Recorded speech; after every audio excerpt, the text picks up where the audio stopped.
We are often drawn to a person who brings characteristics that we are trying to get away from. Are you looking for chemistry for a love story, or are you looking for chemistry for a life story? She's a psychotherapist, author, and host. A round of applause to welcome Esther Perel. How do you turn conflict into connection? It's not what you fight about, it's what you fight for. How do you know if a relationship is worth saving?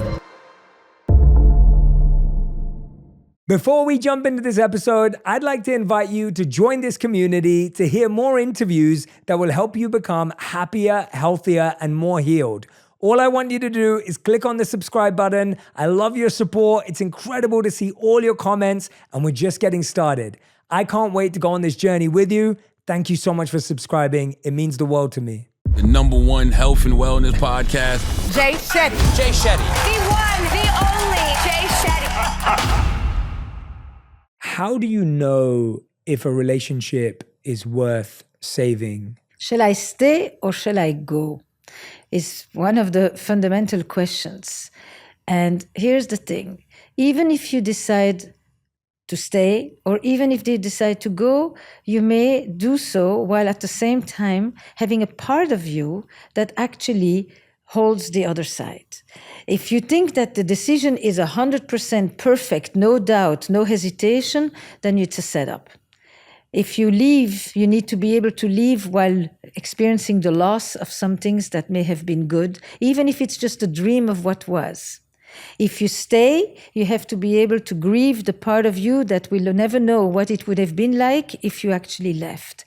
So the answer is not in the extreme determination, it's in the ability to hold the inherent contradictions. It's a complex question, and complex questions don't have easy binary answers. And it's interesting, isn't it? Because we crave a binary, easy answer. We want it to feel, we often seek complete clarity when we're trying to make a decision, rather than accepting that a decision is followed by consequences and a number of different feelings. You use the word grief there. Yes. And I've seen research that shows how when someone breaks up with you, or when you break up with someone, you almost crave them like we crave an addiction that may even be unhealthy for us at times. Why do you use the word grief? And can you walk us through both of those losses of identity that you spoke about on either end? So grief is because I think every choice comes with loss.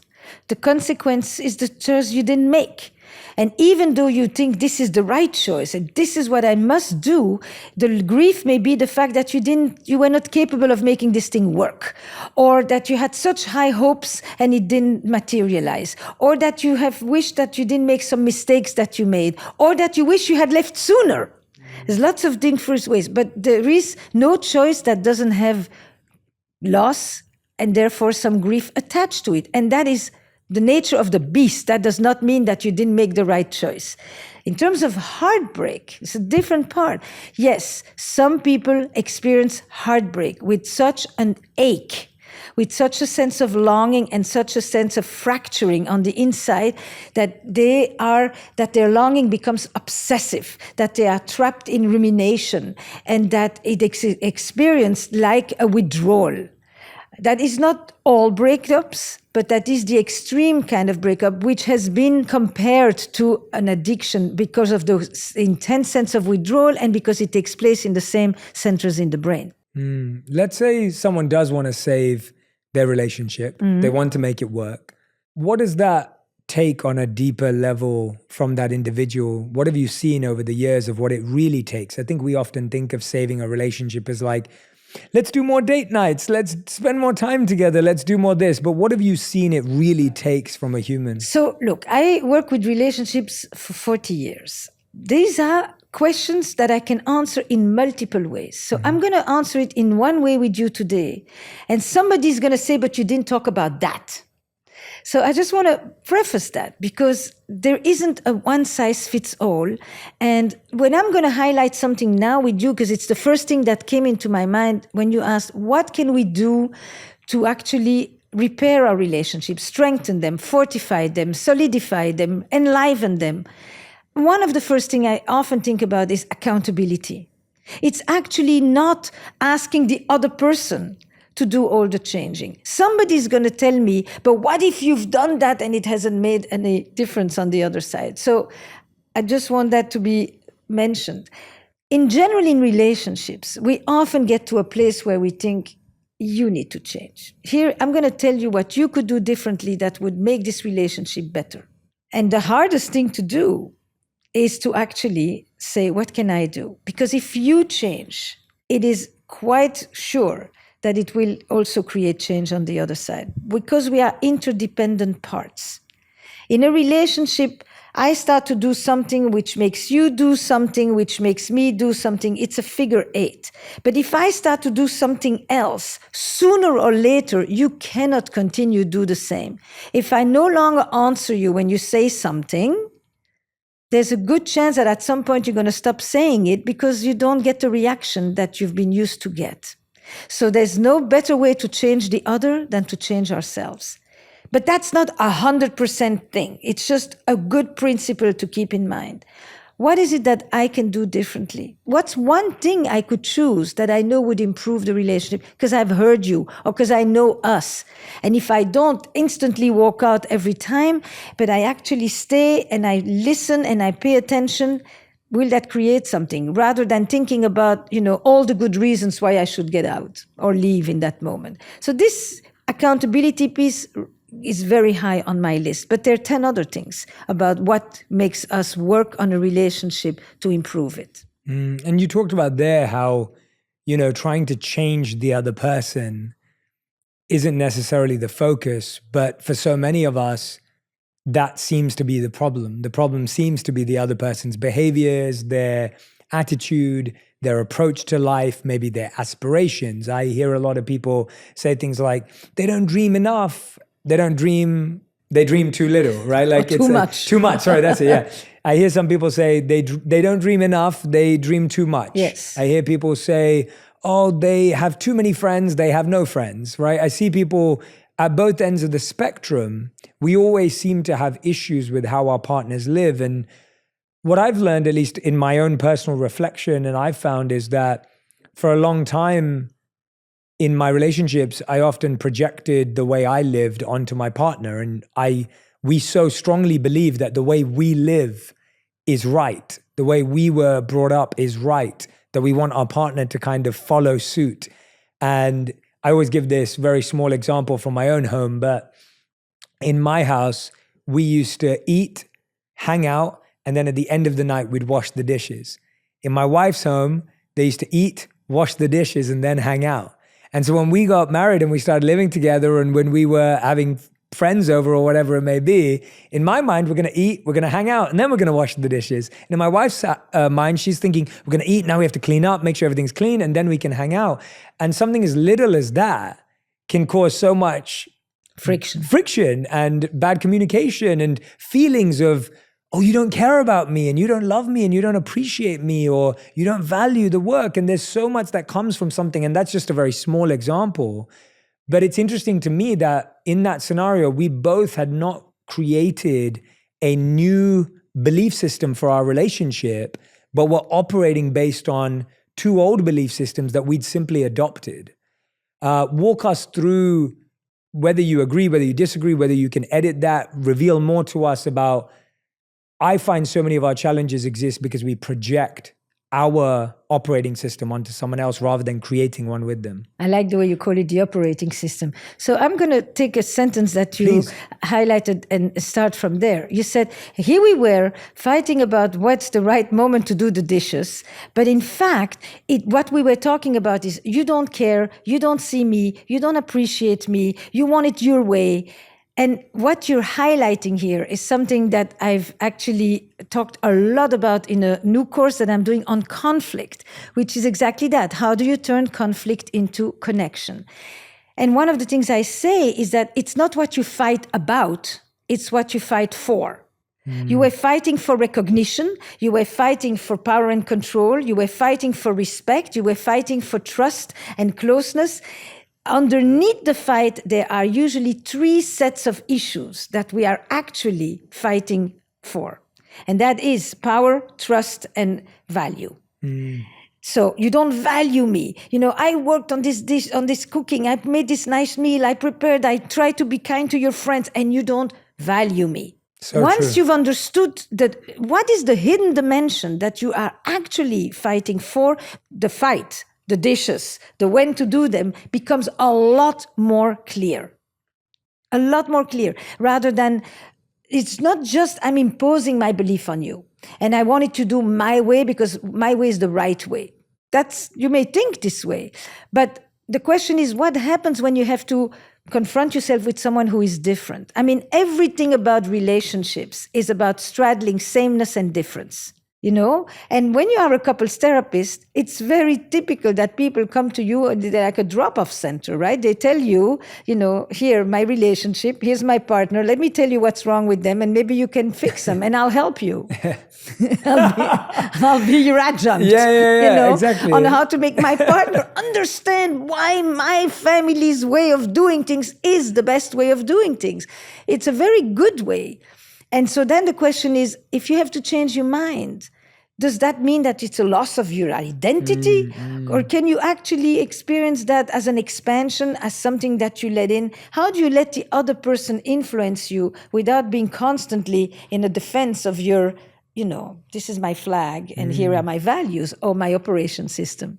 Yeah, I really, really relate to what you're saying. And I love how you've broken it down to what we're fighting for versus what we're fighting about. I think that's brilliant. And that's from your masterclass, right? No, this is from my own new course. Oh, this is from that your own I new course. am coming Got out it. with very soon. And that is really about letting people have a very different view and set of skills for handling conflict. Got it. Like this one. Yeah. At first it was a nice thing. You didn't fight about. You just said, we do it. Oh, that's so interesting. No, let's do it now. No, let's...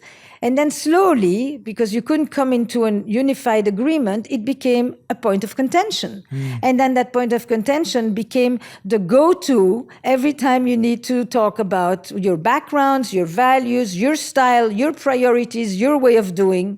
I think we feel so robbed, or at least when I speak to people about this, they feel so robbed, as you said, of their identity. But also, as you said, people feel robbed of their power.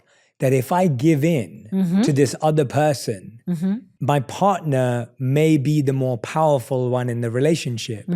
Or if I concede, then in the future when we're making decisions, they're going to think I'm going to concede. And often that is the case, that people get into relationships because they think the other person is submissive or conceding to them or agrees with them on everything they say. And then one day that person goes, wait a minute, I didn't realize I just gave up everything I care about for you. And so how does one learn how to practice that humility and giving up of power?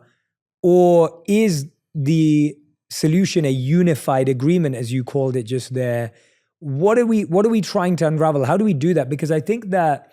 But you just betrayed yourself in the question. Okay. Your whole question is framed in power terms. Concede, acquiesce, give in, loss of self, And that's how people loss feel. of power. Yes, some people feel this way. That is one frame for some people to enter into a relationship. But if I actually change the word power, I could go like this. In every relationship, you will find that there often is one person who is more afraid of losing the other and one person who is more afraid of losing themselves. One person more afraid of abandonment and rejection, therefore more likely to acquiesce, to pacify, to placate, to say yes until maybe one day not. And one person more afraid of suffocation, and therefore they fight for their ideas, their ways of doing it, the timing of the dishes. And that is less about power. That is more about the nature of connection. The majority of power struggles in a relationship are not power struggles. Power is the defense. The control battle is the way people are defending, trying to get something for something else that they are worried about. It's the surface behavior. Some people, when they're afraid, they fight. But the issue is not fighting. The issue is that they're actually afraid and they're trying to deal with their fear by gaining control. So don't just go for what you see. Because what you see isn't necessarily just what it is. Go always looking a level below. Otherwise, you're going to have a lot of this. Yeah, exactly. And so you're encouraging those people that feel that way to look at that layer deeper, the Why do you context of think why that their giving partner, in makes you lose your identity? Where did you get that idea? Who did you have to fight with? That you had a sense that if you don't go all the way and with fists, that's the motion of fighting, right? It's not this. But you enter the relationship with that, and yet you live it with this. So what happened to you that is making you continuously interpret every situation as a fight, as a power struggle, as I have to stand up and hold on because if I give in, this is the beginning of a slippery slope. That's a frame. That is not the truth. Now, maybe you picked somebody with whom this is sometime what is going to happen. So then you ask this person, what happens if you don't get your way? For you, the question is, what happens if the other person gets their way? And for you, the question is, what happens when you don't get your way? Can you still feel confident even if you don't trample somebody? Yeah, and I think the questions you're asking that we all need to reflect on for ourselves, I almost think they're as important to ask our partners, like to understand what happened to them, like why they're in that position, why they get afraid. And I think that curiosity is so often lost in romantic relationships where we don't understand why someone is the way they are. We just assume that it's about us. Like we make it personal. We don't recognize that they have a whole history of relationships, of family, of parenting, of experiences that have made them that way. And maybe they are dealing with a deep fear or a deep challenge. Does that resonate? Yes, you know, this thing about curiosity is the most important shift we try to make. Curiosity about yourself and curiosity about your partner or friend or coworker, whoever the other is. Curiosity is on the other side of reactivity. So everything dealing with conflict is about helping us shift from reactive to reflective and curious. But more interestingly, what you reminded me of is a thing I talk about in the course that's called fundamental attribution error. If you are nasty or reactive or bullying me a bit, or even just simply if you're late, whatever you're doing, the tendency is to think that when you do this, it's because you have a negative personality. But if I am nasty or short or cutting a little bit, then it's because I had a tough day. Mine is circumstantial and yours is characterological. And the loss of curiosity in relationships is because we tend to think that we are more complex than our partner. And that's what makes us not ask, what is your story with this? Why do you need to get things your way all the time? Why do you have to drill it in until I finally say, whatever you want, dear, we'll do it your way, because unless you got it your way, you think that you are, on the floor. Yeah, I think people, and Esther, you've done this for decades now. Like, I'm sure you feel that what we're really addressing here, which I'm so happy that we've kind of gone in this direction. It's beautiful, and I'm so happy that we're there. That this idea of, are you curious about yourself and why it's happening and what happened to you? Are you curious about your partner and what happened to them? Are you not making it personal? Are you thinking about working as a team, building unified agreements? All of this language is so positive. And I genuinely believe that what we've just covered is so often missed in relationships because we're so busy pointing the finger and pointing the blame and pointing the responsibility that, as you started off with, there's a lack of accountability. And that being such a brilliant shift to even just start with. It's liberating. Yeah. It's actually liberating for people to say, let me check myself for a minute. The fear that people have is, why me? Is it my problem? Why are you blaming me? No. Taking responsibility is liberating because the only thing you can really change is you. There's a lot more freedom to do something about yourself than to go look for your partner on the other side. I had a moment like that with recently. So I was on the phone and I was a little agitated talking to banks and people and administrating bureaucracy, which gets me agitated. And and then my partner said, you too? And then my husband says to me, I have a headache. I said, what happened? He says, you've been so yelling here next to me in the car. And I'm like, I'm trying to solve these problems. And you can't just say to me, that's really frustrating. These people were like keeping you on the phone for an hour. You think I wanted to be on the phone for an hour with this? And I just felt like a little lack of empathy, please, a bit of sympathy, some support. And on top of it, I'm getting scolded now for my attitude. And I sat there and I began, brooding. And I said, okay, I'm not going to talk to you. I thought, if you don't want to, if I'm that unpleasant, well, then I'm not going to say anything. And then I sat in there and I'm thinking, I'm married almost 40 years. I'm thinking to myself, am I going to go do this one again? Why am I doing this? Why do I feel so upset? Why don't I just simply say, I can imagine that it was unpleasant to. So he says to me, why don't you say something about the fact that it's really annoying to sit next to someone who is so agitated? And I'm thinking, why doesn't you say something about how frustrating it is that I need to be so agitated? And this could have turned into a real fight. Yeah. And luckily, a little bit of humor takes us out of it very quickly. It's like, it became like, how many minutes are we going to do this? Yes. And where was that coming from after all this time? Like you said, you've been together for 4 decades. You love each other. Like you trust each other. You've worked through so many of these things. What do you think it is that we're still fighting for in that moment? Like what is it? Because it doesn't go away. You're right. Like we have two answers. Yeah. I mean, we would have very different answers to your question. First of all, just so you understand, I will tell you, I sometimes, hear him talk in a situation like this, and he's could you explain to me why this is? And I'm thinking, tell them that this is not right, And he says, afterwards he hangs up, says, I was very angry on the phone. And I'm like, excuse me, that is good, So I don't think I get much further by being more, confrontational. Then actually, I don't think I'm any more effective. I think these situations are frustrating whichever way.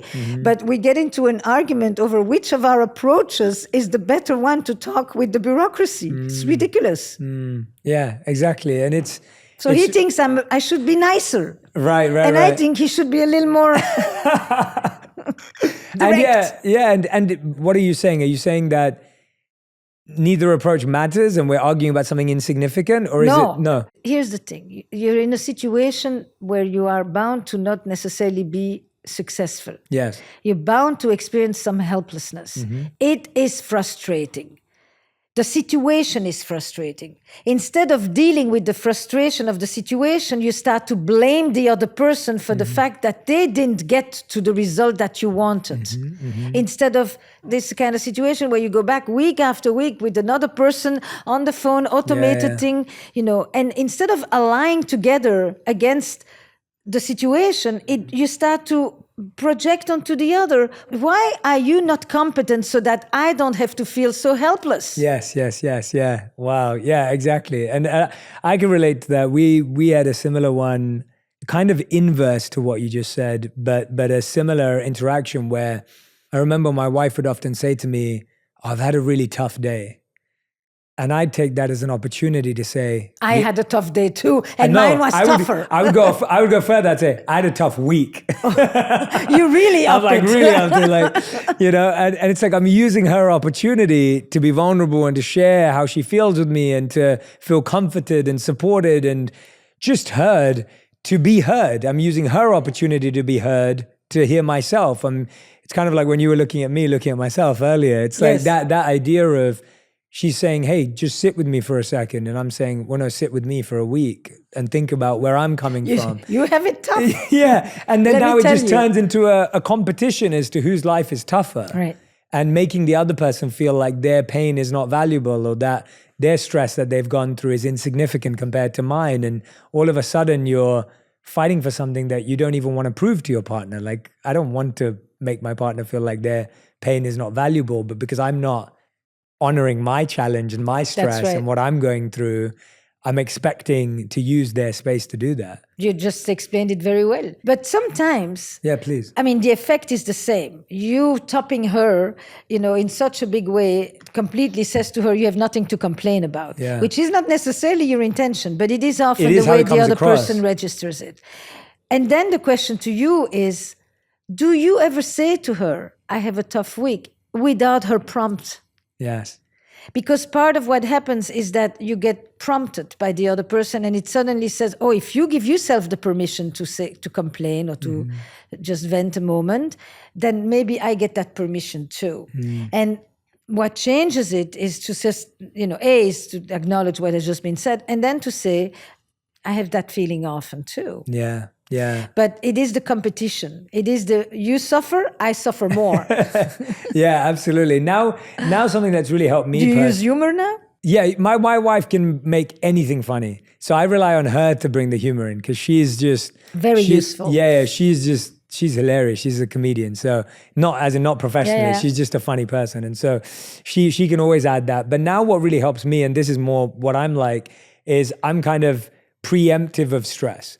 And so I'll sit down with them and be like, hey, I've got a really stressful week coming up. I just want you to be aware of that. Yep. And so, if I'm a bit shorter or I'm running around or I'm not fully present, I just want you to be aware I've got a lot of stuff going on. And if you need me, of course, I'll be there, but just know. And I like to set that up and communicate that because to me, it gives me space to at least let her know where I'm coming from rather than to catch me in a bad moment. And then I end up behaving in a way that I'm not proud of, whereas now she's aware, so now she's mindful of that too. And she doesn't have to tiptoe around me or she doesn't have to be unaware, but it's the idea that she's conscious, that I get it. He's got 3 crazy days coming up and, we can talk about something maybe the day after. Can I take this one a Please, step further? I'd love that. It's probably one of the most useful things I have seen changing in a relationship. When you do what you just do, you're attentive, you're caring, you let her know, you're apologetic. And being apologetic is very beautiful, but it still says, my life is very important. And I just want you to know I'm not going to be there. The step that really changes it around is when you say to the other person, I'm so thankful that you are here because your being here is what enables me to go take care of my busy week. Yes. Absolutely. Because once you say it like that, you make the other person very important and not, my life is so important, thank you for understanding it. You come after. I'll be there if you need me, but you come after. The thanking reinforces the interdependence. And it's true, because you couldn't go and attend to your life the way you do without having the other person do whatever it takes for you to be able to be absent for a while. And when you acknowledge that, it makes them feel like they're part of the story rather than they're on hold while your story unfolds. Absolutely. Absolutely. I couldn't agree with you more. And I've always found that, at least for me, doing that separately in different contexts has at least helped me when it's not tied to the same context. But I love that idea. And I fully agree with you. Like, I think it's a nice switch. Yeah, it's beautiful. It's a tweak that really changes the power dynamic in the relationship in a small move. Yes, definitely. It's switching the significance from yourself to this relationship and the support that you each provide. Yeah, that's beautiful. I love that. I love what we're talking about. And you've probably heard this a million times, and that's what I think it's important to address. A lot of people will say, I want to talk to my partner about these things. I want to be curious about them. I want to ask them about their past.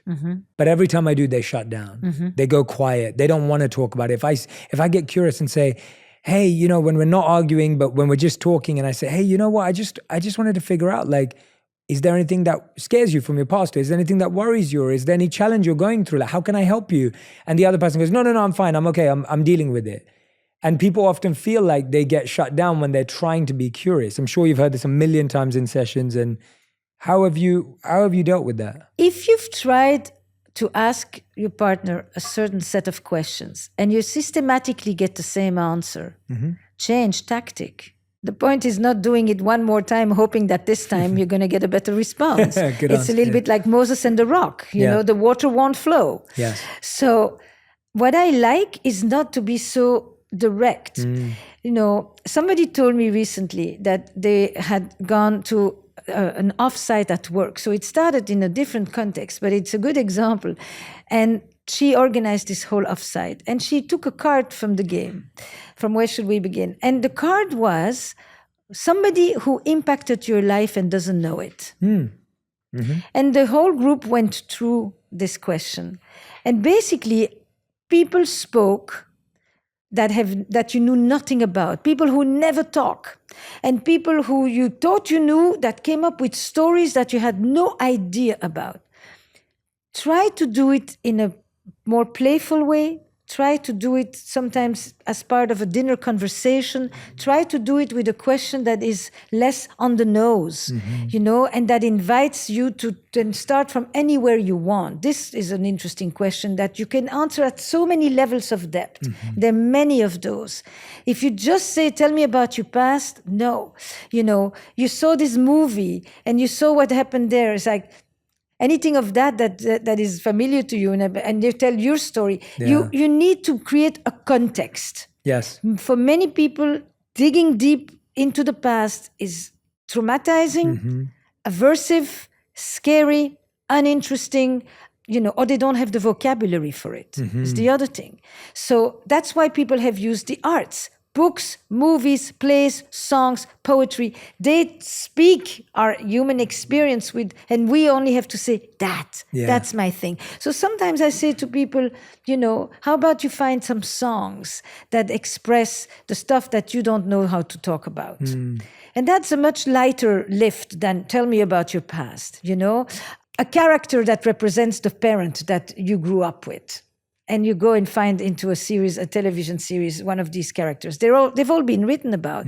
Use other mediums, other vocabularies to open up stuff that people don't necessarily want to be in therapy with their partner. Yeah, I love that. That's such great advice. And I couldn't agree more. I always say, everyone who's listening to me, I always say to them, please don't force my book onto your partner. Please don't.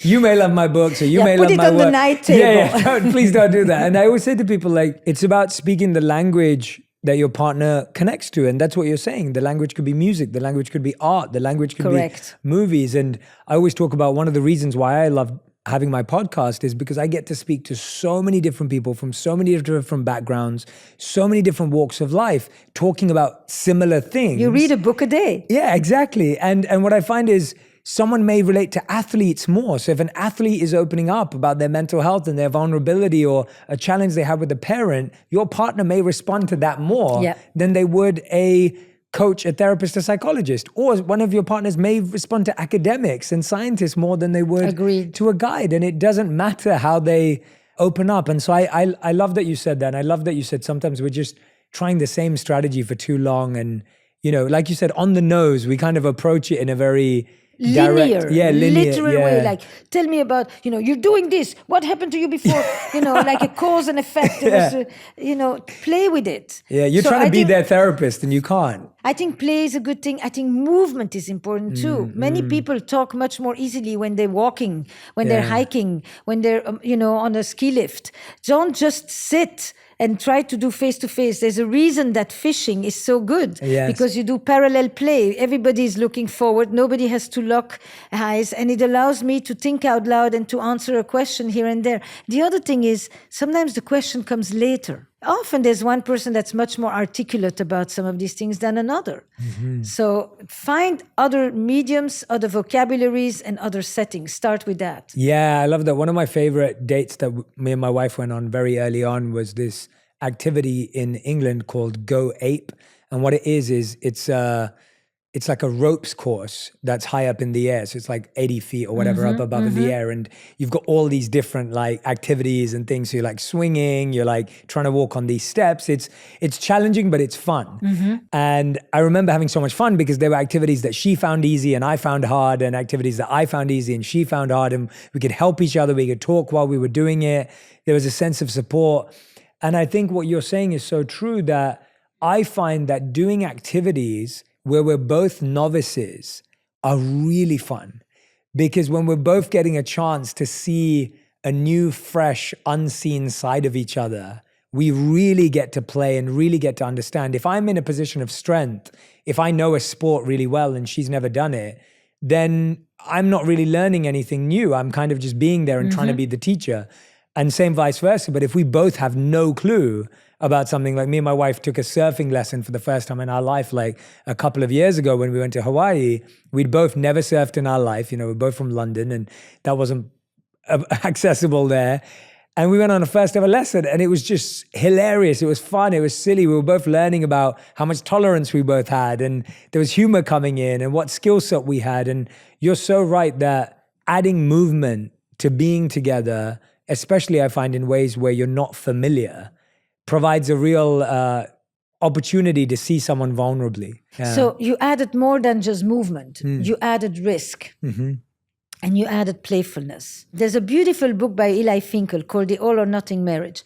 And he talks about really what creates a sense of aliveness in relationships. And one of the things he highlights is the importance of doing new things.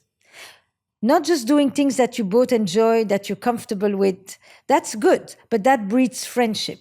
Whereas when you do new things that also involve unknown, mystery, risk, curiosity, that's where you actually bring in excitement and, in my language, also desire. I love that. Yeah, that's beautiful. That makes complete sense. And I love those words. Those words we don't often use around relationships. Risk, mystery, like... I do. puzzle. Yeah, no, I know, but you just don't hear them as much. Not enough. You don't hear them enough at all around relationships. You always feel mystery was something you had on date one or when you saw that person from across the room, right? Like that's when the mystery was, and there isn't any, but I couldn't agree with you more that... But that's because people prefer sometimes to create an illusion of familiarity, as if I know you like you're the inside of my pocket. Yeah. Until you do something I absolutely did not expect you to do, and then suddenly I realize and I say, I thought I knew you. The real beauty is to know that whoever is next to you, who you think is already so familiar and so known, is actually still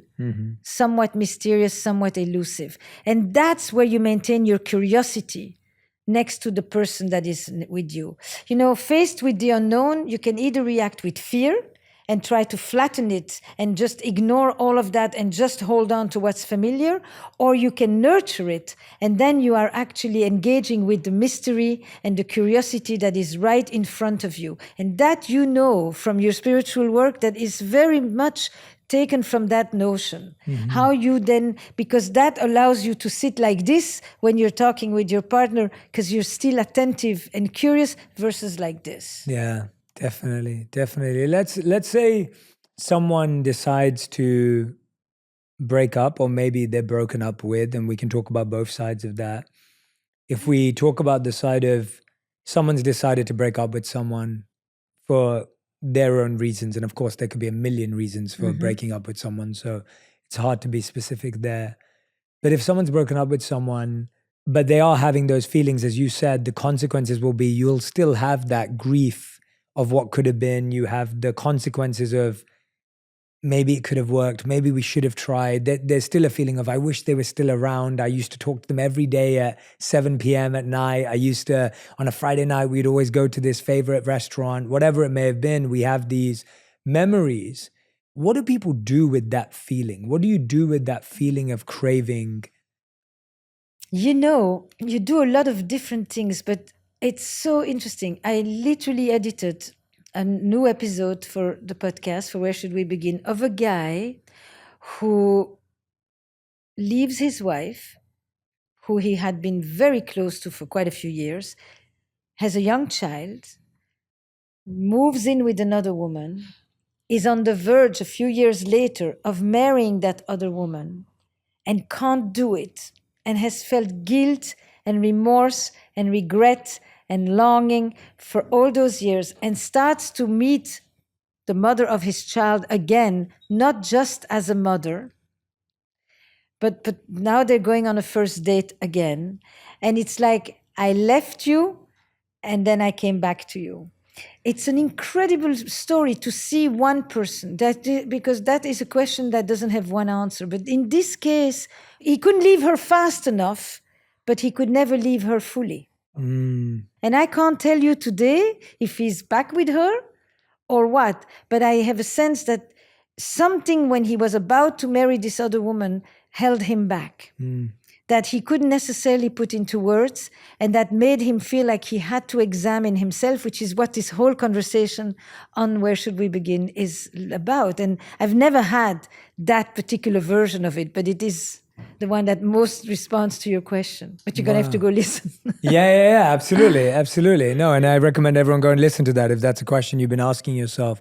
I think that heartache that people feel often feels endless, as you said. It can just go on and on and on forever. People feel like, we've always heard, time will heal all wounds, but Who instigated the breakup really changes a lot, or if it was mutual. is it ever mutual?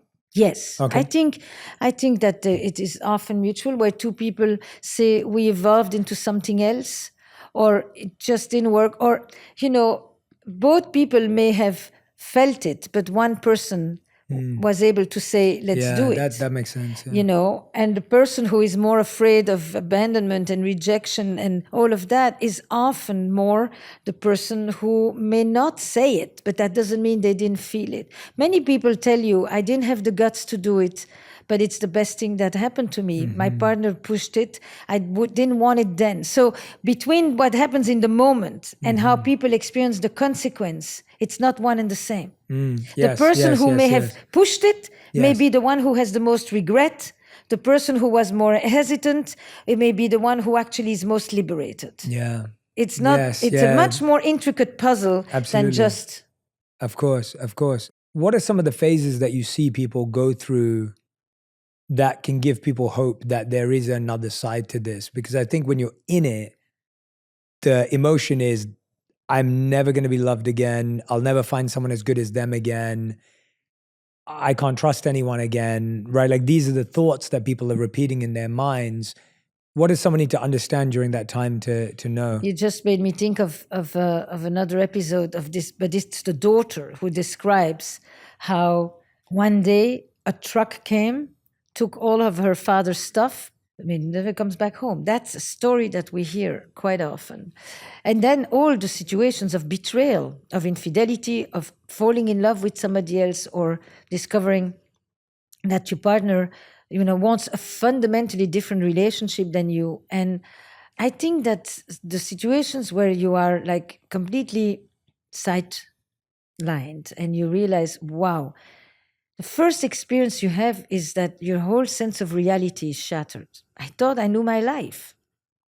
And this has nothing to do with where I thought I was at. How can this be happening to me? You're in a state of confusion, in a state of disbelief, and in a state of shock.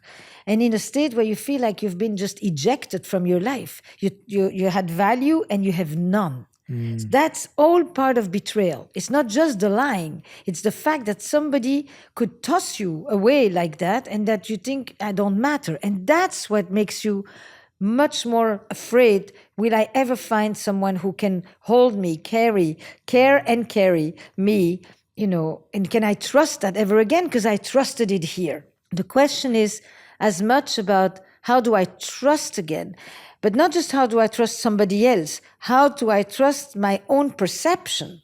That's the piece that when you lose the belief in your ability to know that what you believe is what is, then you are on such shaky ground. So it demands a real scaffolding and a rebuilding. No, you haven't lost your entire sense of perception because you have good friends, family, colleagues, mentors. There's not just that person. And you need to get your sense of value from noticing the other relationships that you have. So you need to bring those people into your life. Do not isolate at that moment. You need the people who see you differently from the one who just left you. And those who seek you out, those who value your presence, those who think you're great, And then slowly you often will find that you connect better with other people who have experienced a sense of betrayal like that. But betrayal is not only infidelity. It can also be in a partnership. It can be in being co-founders of something. And there are other relationships that go through this complete fracture. Slowly you begin to say, it's not one person's harming me or hurting me that is a decree on who I am and my self-worth. That person hurt me deeply. I have been hurt and I learned from this and I protect myself a little bit, but I don't have to protect myself in such a way that I don't live, because the biggest victory on this kind of hurt is the ability to love again, to trust again. You did not take that from me. That is probably your biggest vengeance, is to be happy. Wow. Yeah, I mean, that resonates very, very strongly. And first of all, can people rebuild trust after experiencing infidelity? And what does that process look like for someone?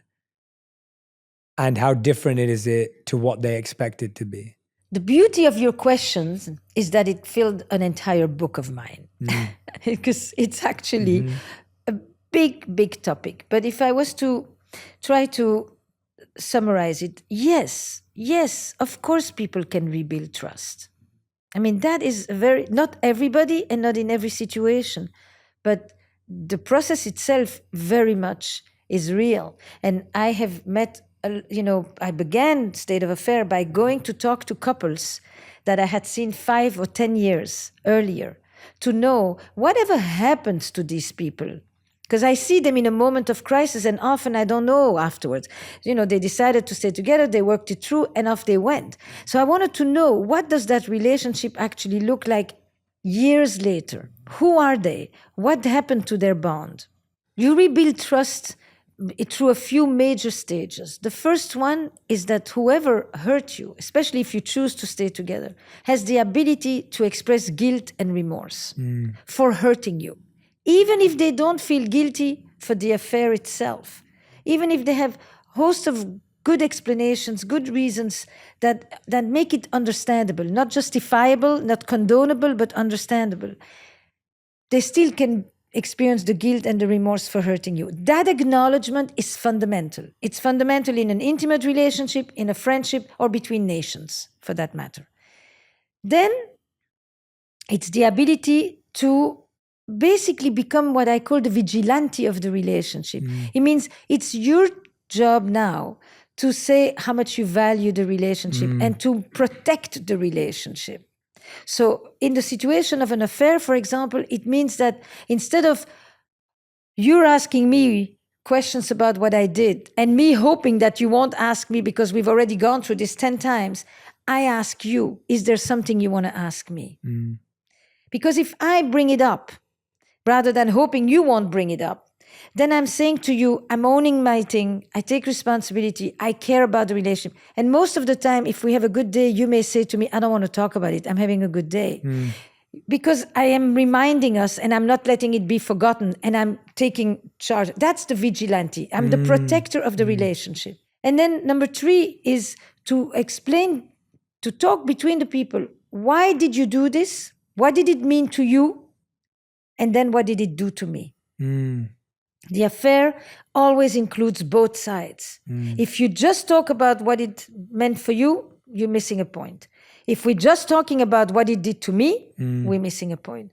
So the ability to not just look at the facts, what did you do, but the meaning of it. Affairs have meaning. They're stories. They tell us something about the person, about the relationship. Not always bad things for that matter. So what did it mean to you? And those 3 stages, in the crisis phase, remorse, guilt, acknowledgement. In the insight phase, you are the vigilante, and together we explore meaning making of this crisis for us. What are we going to do with this? And then phase 3 is, if we do stay together, what's our vision for who we want to be? No, we will probably not go back to what we were, because what we were may have been part of why we got to where we are. Who do we want to be? What does it open up? An affair topples the scorecard in a relationship. So I may have accepted all kinds of things because this was the way I conceived of our relationship. And I was willing to not work, and I was willing to make more money. I was willing to work all the time. I was willing to do all the childcare. I was willing to do none of it. I was willing to take care of your ailing mother, of your addicted brother, whatever. I accepted a lot of things. But now, this basically gives me the opportunity to also say, I also have discontent. It's not just your affair that expresses the discontent.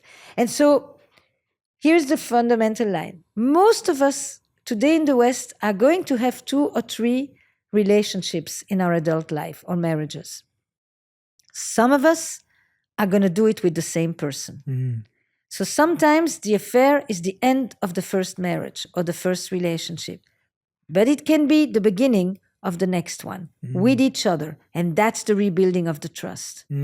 Well said. Yeah, no, and I'm sure that's going to give people a lot of hope. But also what I love about your work and your books is that there's also a process there. There's a structure there. There's a method there for people to go, oh, okay, that's where we're at. That's what I'm struggling with.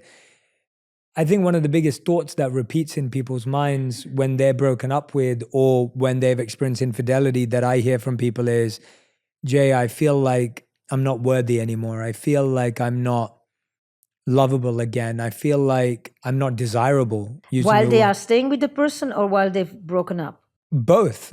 I've heard people say, I don't feel desirable because they desire someone else, but I still want to be with that person. And I don't feel worthy even with that person now because I'm reminded constantly, as you said, of their infidelity. And these thoughts perpetuate. But what I'm hearing you say, and I'd love for you to guide us, is what I'm hearing you say is, well, that's why you need to do the meaning making, because you really need to understand their story and meaning and yours. Right now, you're just focused on yours, and that's always going to be this negative, repetitive pattern. You remind me of a couple I saw, and this man had done something that was really egregious in some way, because he had taken everything that was special to the relationship and shared it with the other person. But everything. Wow. Their favorite places, restaurants, clothing. I mean, Wow. he had left nothing sacred. That's a devaluing, right? And whenever they would drive, there was a way when they would arrive to a place and she would look at him and it was like, there too. And so he would dread it because he knew he was guilty as charged. And then I began to say to him, I want you every time you drive, when there is a place, you say yes, there too, without waiting for the question. Because you know that you have to stand, but when there is, that you have to stand accountable. But when there is a place not, you say no, they not. Before the question comes up. That's part of the vigilante. So that you protect the relationship and you bring back the value. You say, now go create new places too, that are new for the two of you, and that you need new cells. You can't just go back and try to re-enter the spaces that you were in. The loss of value gets addressed by having someone who is slowly reclaiming the value. The feeling is true, but it doesn't mean that because they had desire for someone else, they had none for you. Actually, sometimes they had desire for someone else because you had none for them. The person who says that to you comes with one particular story, but there's so many stories. Sometimes you have a person who was completely uninterested for a decade, and then they are upset that their partner was interested with somebody else. It's not just, I was there available for you and you dumped me for someone that you looked at with a bigger, fonder eyes. So what people experience after the betrayal doesn't always tell the story of what happened before. That's why the meaning making is so really important. Sometimes somebody is going to say to the other, you devalued me for 10 years. You barely paid any attention to me. You were so enraptured in your work. You were so busy with your phone. You were so, I was abandoned long before, and that also needs to be put into the story. The story doesn't start the moment that you discover something, because there are a lot of moving pieces underneath, and people addressing this with carefulness and responsibility is the process. The hope doesn't come from nowhere. It comes because two people say, this is important. We built something. We've been together 5, 10, 15 years, 25 years. We're not letting this just go. Now we need to reclaim the value of this for both of us. Absolutely. This idea that we're going to have 2 to 3 relationships in our adult life, and they could either be with the same person or, of course, with 2 to 3 different people. And I think this idea of choice and selection has obviously rapidly changed because of technology and apps and the amount of people you can bump into. I looked at studies saying that, 25 years ago, most people ended up with someone within a 5-mile radius of where they grew up. We know that that's not the case anymore. People are moving countries for people, moving states. People are living in different parts of the world. We both live in different parts of the world than where we grew up. And so when I look at that, one of the biggest challenges I find or that I hear from people is because there's so much selection, there's a sense of like, I'm not feeling any spark. I'm not feeling any chemistry. I don't feel a connection with this person. I hear that a lot, and let's address that. And then the other thing I hear is this idea of like, this guy didn't have as much as the other guy, or, and you start comparing it because you're just exposed to so many more people now.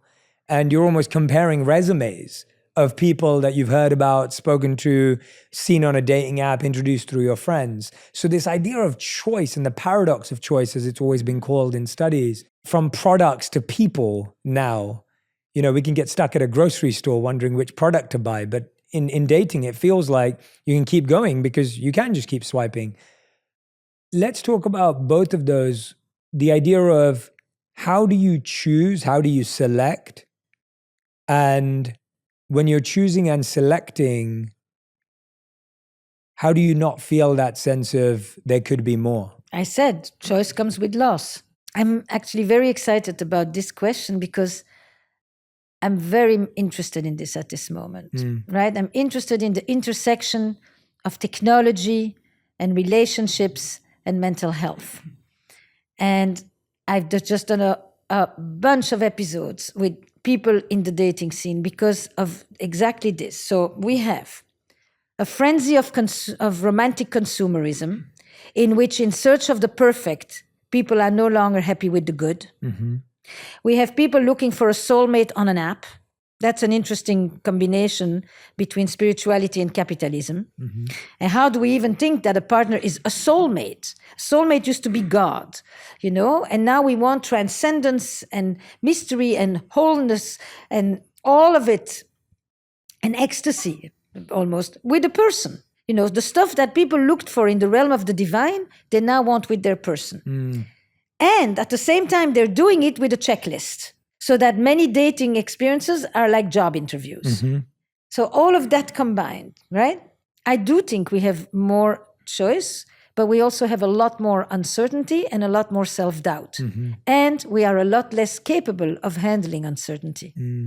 Because we live with a host of predictive technologies that are all meant to take away uncertainties, obstacle, friction, rough edges. So we don't rub anymore with stuff that helps us deal with uncertainty, unknown, and engage with happenstance.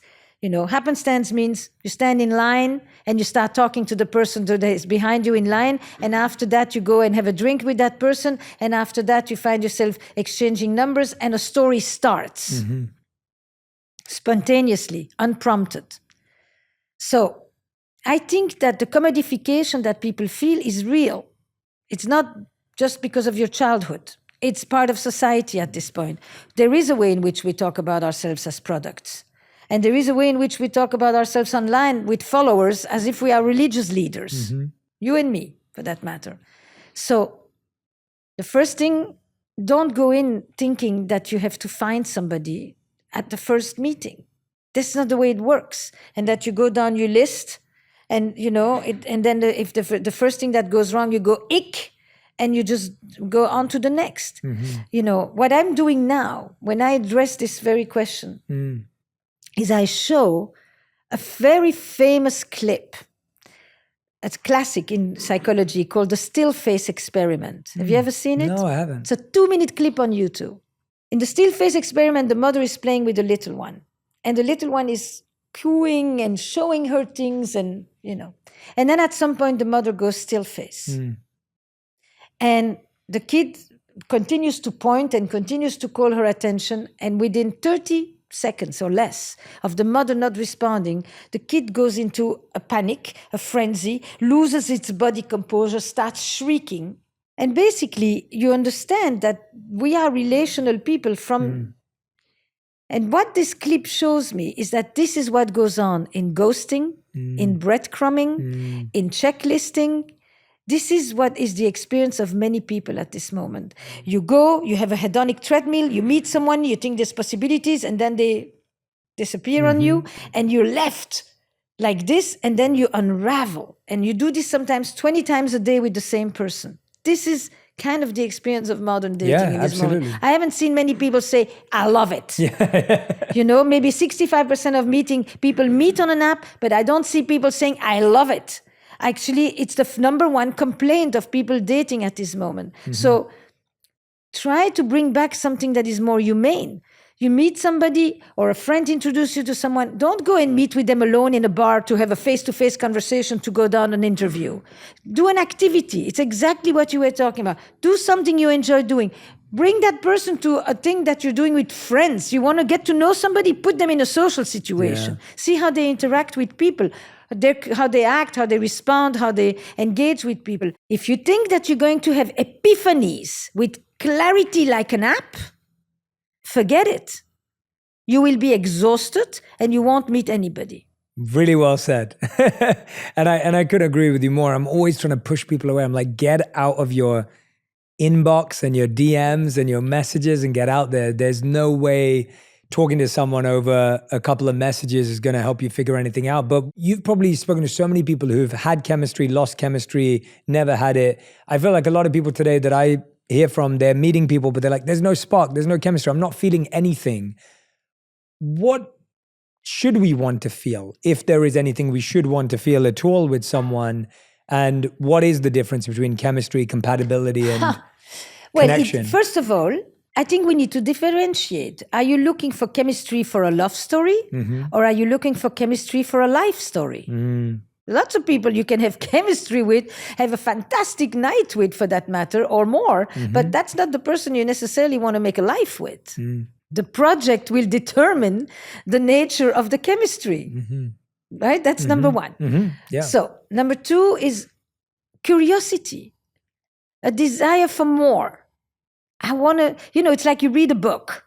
A person is a book, right? Or you can use other metaphors. Do you drag yourself through the next page? I should, let me see where it goes. Or like you can't wait. It's a page turner. If you have the experience of the page turner with a person, you want more. You want to have the next conversation. You want to ask them that kind of question. You want to go do something else with them. You're on a good track. This notion of this instant combustion of emotion that fills you up. You want a religious experience. That is not always the case. Sometimes people fall like that, as we say, fall. But the majority of the time, things grow. They grow through the interaction. You get a good text. You like what you just read. You find yourself wanting to answer a sentence, and you've just answered 2 pages. You wanted to go and meet them for half an hour, and 3 hours later, you're still sitting on the floor in the hallway having an enthralling conversation. That's the stuff that breeds the feelings. If you sit there like this and think that some, Deus ex machina is going to fall from the heavens, you're off. It's this false certainty that is not the majority of people. And there's many ways in. Some people start hot and then they become lukewarm. And some people start lukewarm and the heat grows over time. There isn't one narrative. This notion that Hollywood has sold us, that just like, and I can't wait, and I just have this, I fall for you on the spot. That's one plot. But there are many plots, and if you constrain yourself in thinking, this is how I should be feeling, and I'm not feeling it, then you are limiting your options. Yeah. Well, one thing that has really come up a lot with people I've spoken to recently is this idea of they find someone who makes them feel safe, who they feel cared for by, and the person seems to be, they consider them to be good-hearted. That person makes... I'm waiting for the but. Yes, exactly. You're right. You already know. This person, in their words, makes sense. But they feel like they're settling because there must be someone else who has all of that, plus the other 3 things that they want. You are a perfect candidate for romantic consumerism if you think this way. You've been had. You've become a good person that your mind is set for somebody telling you, this is the product you need, the perfect fit. And then you are going to be the perfect patient who comes in thinking, I thought my person was like this and this and this, and they're not the deal that I bargained for. It's not what was written on paper. You can hear the language. It's like business. Capitalism enters romantic life. It's really crippling to people. The more you have this notion of perfection, the higher you can fall. Are you perfect?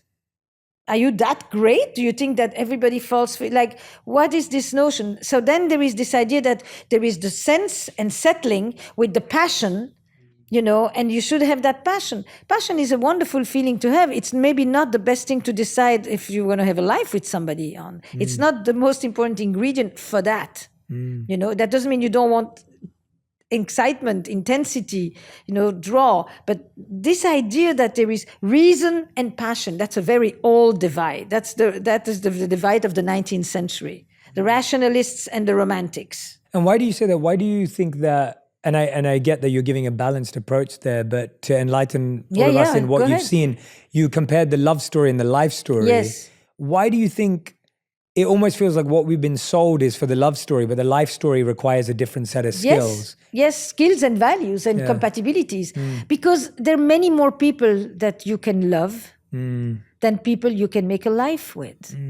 I can have many love stories with people that I meet on a trip that with whom I have a beautiful short story with. But would that be the person with whom I can, do we share anything else in terms of how we see life?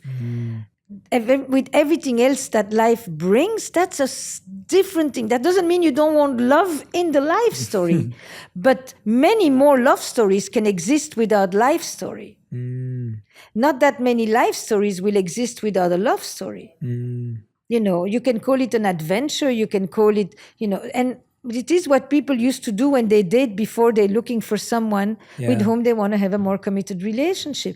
It's very important that we see that a lot of the things that we're looking for are the things that make for a real love story. The things we want to feel. The things that are on the checklist are the things that we've kind of created an impossible situation. It's really, so you don't settle. If you see that language says what? I am fantastic, or I am not fantastic, but I'm going to find someone fantastic who's going to make me rise.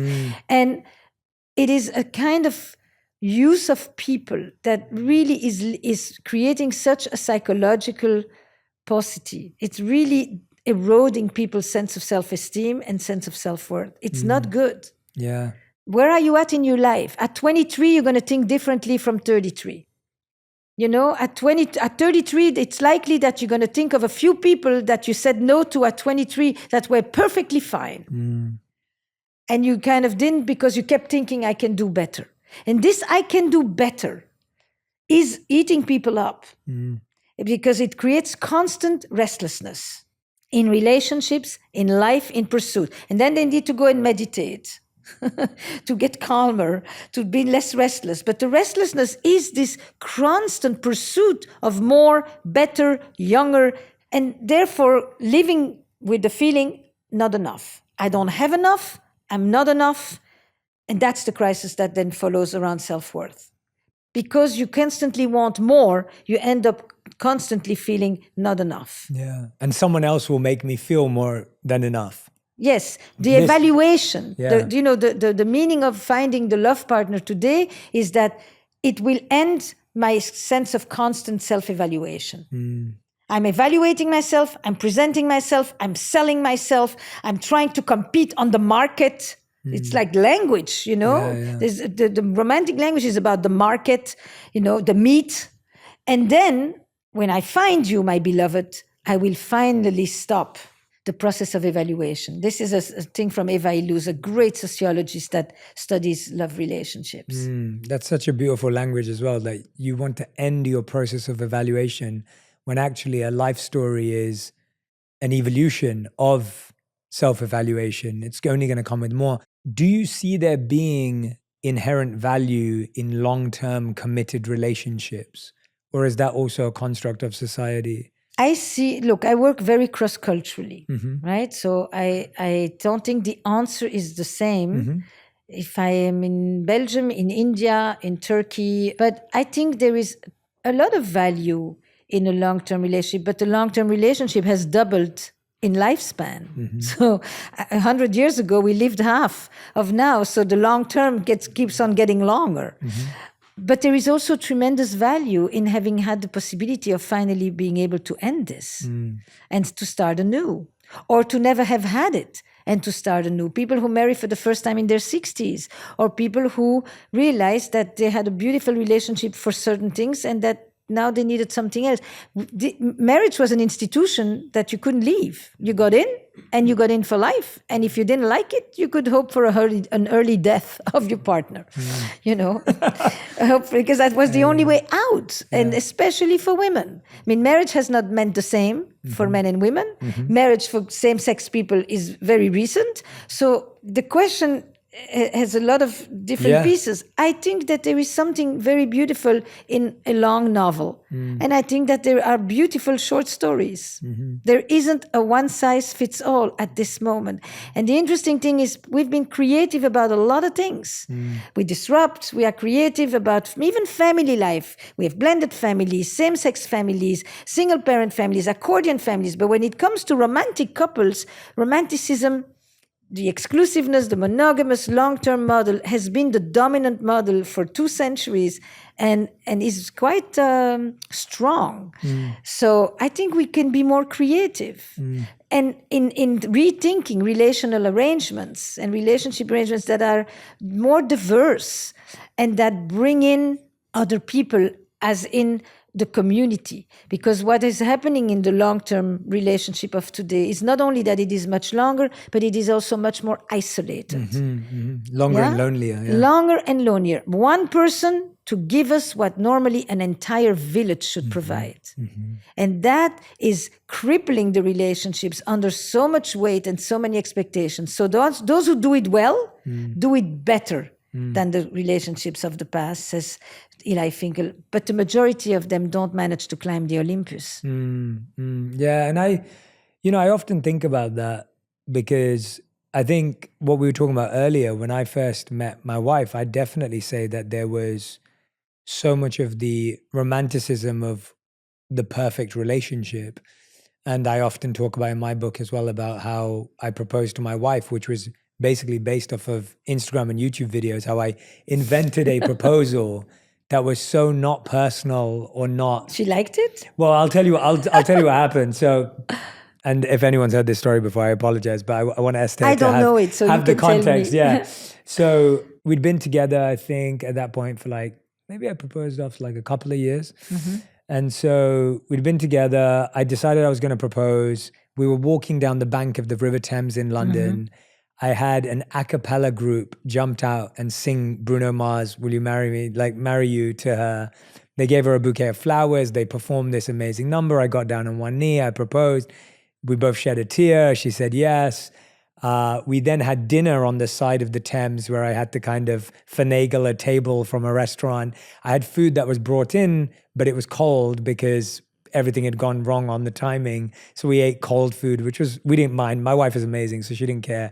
But I was looking at that going, And then we walked around the corner and we ended up on a white horse-drawn carriage that I'd booked that took us around London on this beautiful carriage, and it was a beautiful trip. And then we got on the train to go back to her parents. And we got home to her parents. Her parents opened the door and they said, "What happened to you?" to her.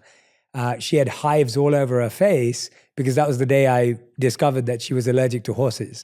And I didn't know that and she didn't know that. And I've always looked back and reflected at that story because my wife said yes. She's never complained about it. She was happy with it. But when I really look at it, and as I've got to know her more and more every year, and like you said, I feel like I get to know more of her, new things and old things every year. We've been together for 10 years now. And I still feel like every day I'm discovering something new about her. I realized that that was the most impersonal show of love ever. It wasn't, the song wasn't specific to her. The horse-drawn carriage wasn't specific to her. The food was the only thing my wife would care about because she's a big foodie and that's her world. And it was cold.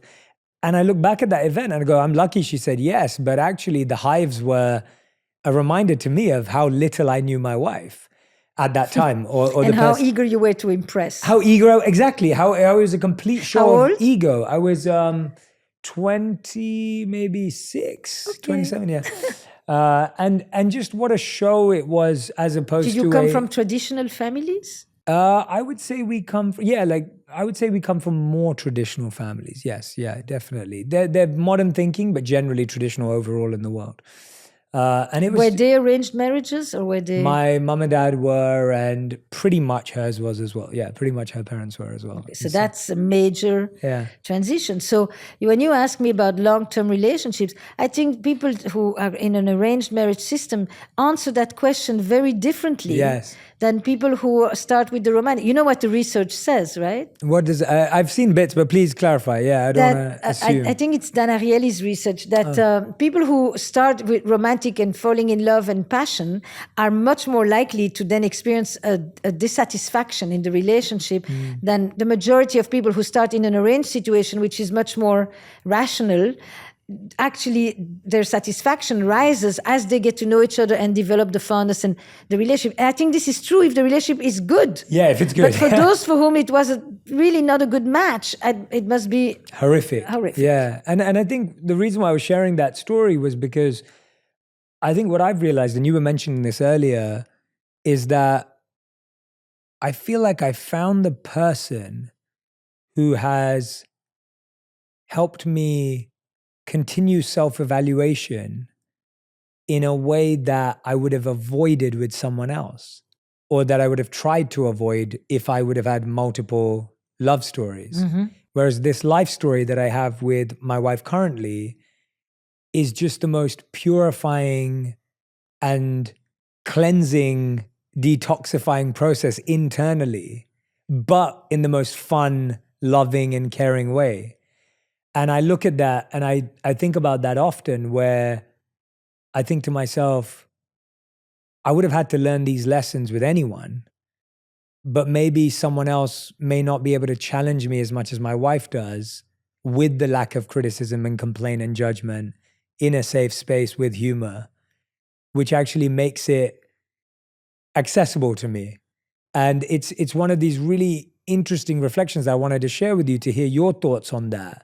Because I don't think I would, there are so many skills today that I have only because I married this particular person. There are so many emotional parts of myself that I've been able to discover because of this person. There have been so many, you know. what you're telling me in some way is you didn't succeed in impressing her. I have never succeeded in impressing my wife, and it is the best that's lesson. her power. Yeah. You know, I mean, not that you're not impressive to her, that she doesn't appreciate and admire, but you didn't succeed Till this day. Right. And therefore, her opinion matters. Yeah. And therefore, she can keep you on your toes. And therefore, she doesn't let you sit on your laurels and get away with stuff.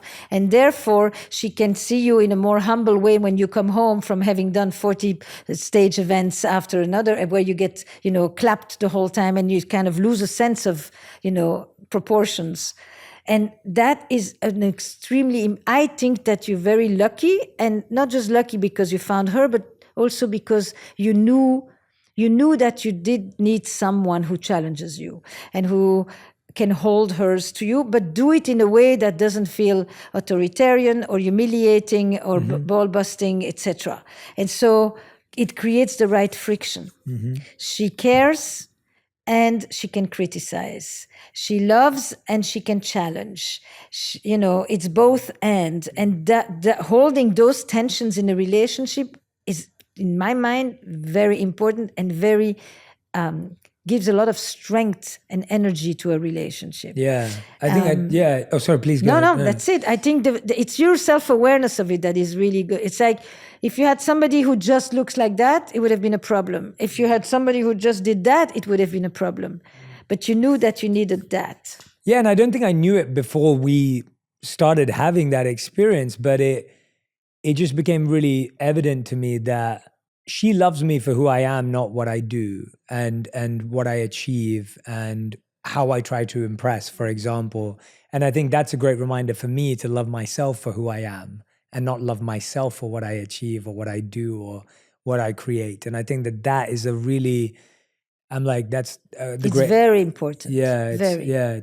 to have some, and it's also how you perceive it. I think what you're saying is true. Like I've talked about it with people. I could easily perceive it, and people could perceive it and say, Jay, you're just a pushover. Jay, you're just, making it up. You're making sense of something and it's bad treatment or whatever. And I'm like, well, no, because I can see that it's done from love and care, and it's humor, as you said. Like it's done from such a special, loving place that I feel, that I know, it's a knowingness that it is liberating and it is wonderful. But it's interesting because I think a lot of people may have that experience, but they don't want to be humbled. They don't want to access that point. And I'm fortunate that my monk training kicks in there and allows for that vulnerability and self-reflection and not thinking I'm perfect.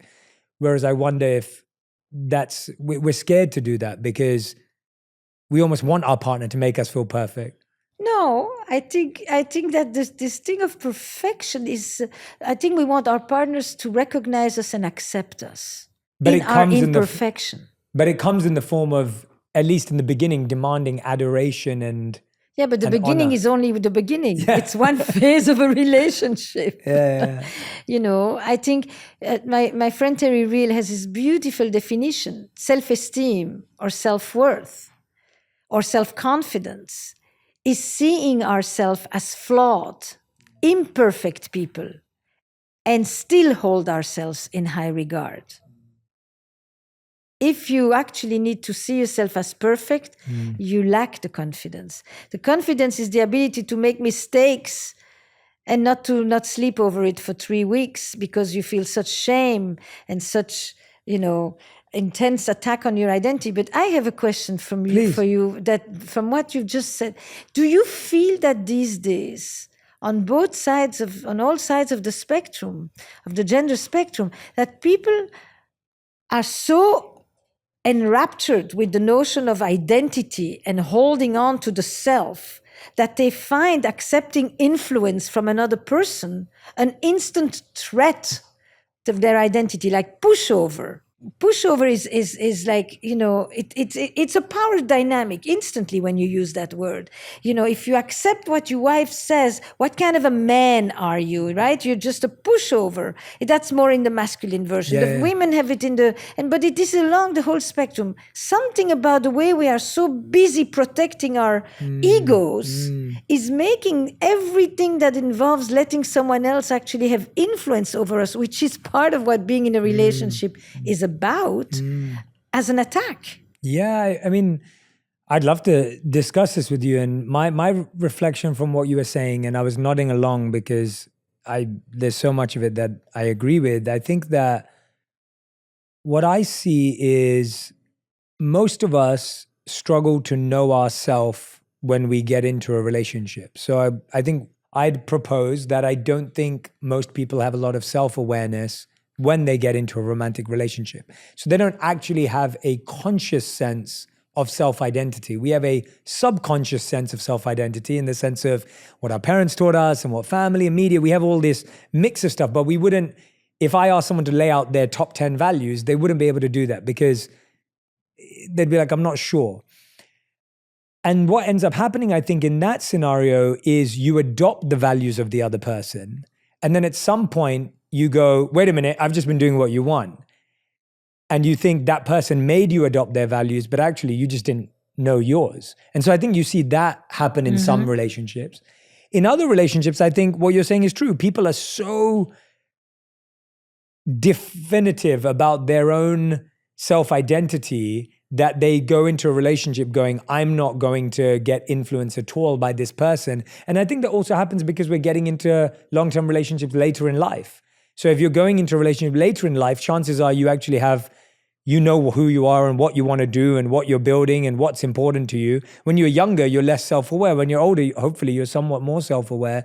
And so you're more concrete in your ideology. But the opposite could be equally true. The opposite could be equally when true. When you're young, you think you know everything and you're certain about stuff you have no certainty about. Totally. And when you get older, you actually become more flexible because you realize that there isn't one way for everything. Totally. Exactly. So it can be both ways. And I think overall, I think the point that at least I think we're trying to get to, which I like, is that It's a bit of both. It's almost like I'm trying to find this poem and I can't find it ever since I read it. It's one of those, and I'm sharing it here because hopefully someone finds it. I read this poem while I was researching and there was this beautiful poet and I can't find it. I've looked for it and everything, but this poet was talking about how when you are single, you've been building your home with the bricks that you were given. And your home is broken and some of it's beautiful because that's how we are as people. Some parts of our home make sense and some part of the bricks are falling out. And he said, when you come into a relationship, you want the other person to move into your home. You want them to come to your home and the other person wants you to go to their home. But actually what you need to do is take the bricks you both like from your own homes and build a new home together. And I really love that visual, the idea that this unified agreement, which was the language you used, or this idea that you're saying of like, how much do I allow the influence without feeling powerless, but to feel like we're co-creating something.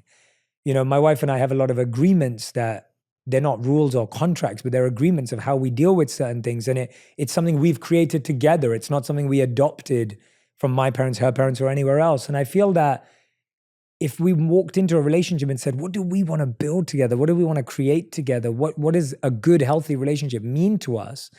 To me, those questions at least feel empowering as opposed to draining of power. One of the complementarities in relationships is that we are often drawn to a person who brings characteristics that we are trying to get away from.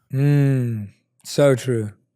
So true. You understand? Yeah, so true. So it's when it's dynamic, it's really a very beautiful,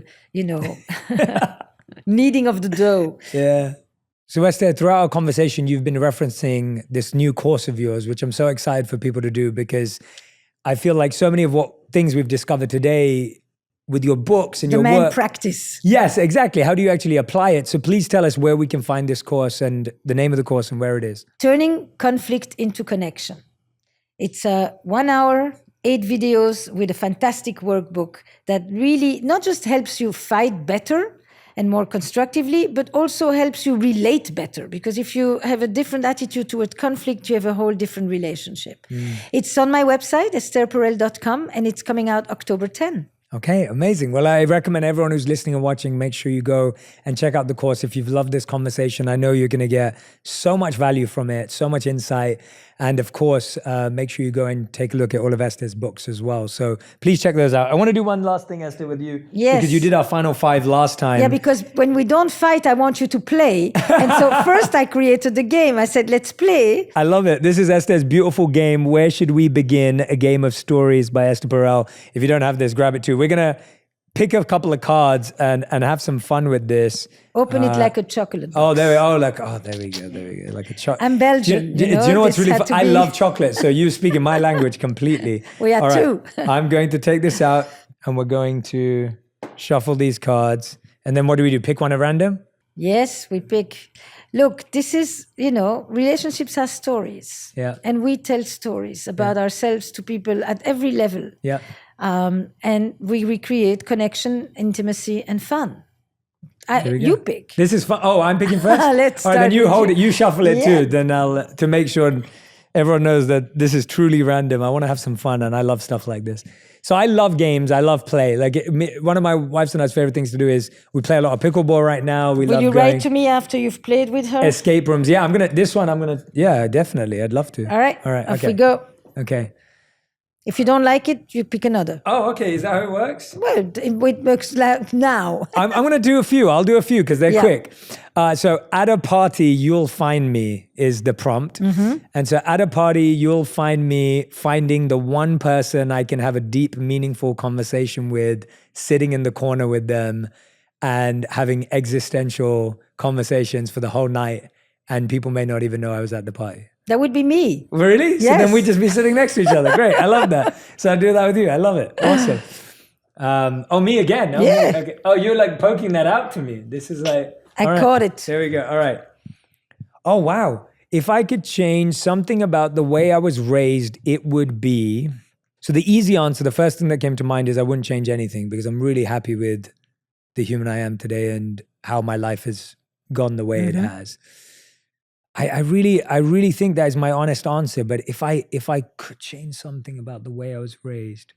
And it doesn't just have to be your family. Yeah, I would say it would be, I would have loved earlier on to know that there were so many more careers and paths in the world. So when I met the monks when I was 18 years old, that was the first time my mind was open to that path.